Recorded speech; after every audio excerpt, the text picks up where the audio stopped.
നമസ്കാരം. First journal media ന്യൂസിലേക്ക് ഏവർക്കും സ്വാഗതം. സ്നേഹസാന്ത്വനം ചാരിറ്റബിൾ സൊസൈറ്റിയുടെ 6ാമത് വാർഷികാഘോഷം നടന്നു. കഴിഞ്ഞവയൽ ചിറ്റാറ്റുമുക്ക് സ്നേഹസാന്ത്വനം ചാരിറ്റബിൾ സൊസൈറ്റിയുടെ വാർഷികാഘോഷം ചിറ്റാറ്റുമുക്ക് സെൻറ്റ് വിൻസെൻ്റ് ഹൈസ്കൂളിൽ എഴുത്തുകാരൻ കാര്യവട്ടം ശ്രീകണ്ഠൻ നായർ ഉദ്ഘാടനം ചെയ്തു.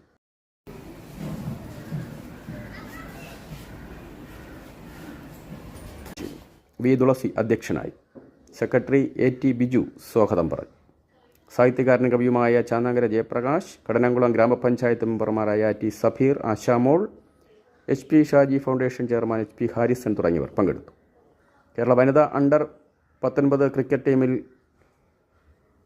സെലക്ഷൻ നേടിയ പവിത്രയെയും വെറ്റിനറി സയൻസിൽ ഡോക്ടറായ ഡോക്ടർ സരിത ജെയിനെയും ചടങ്ങിൽ ആദരിച്ചു.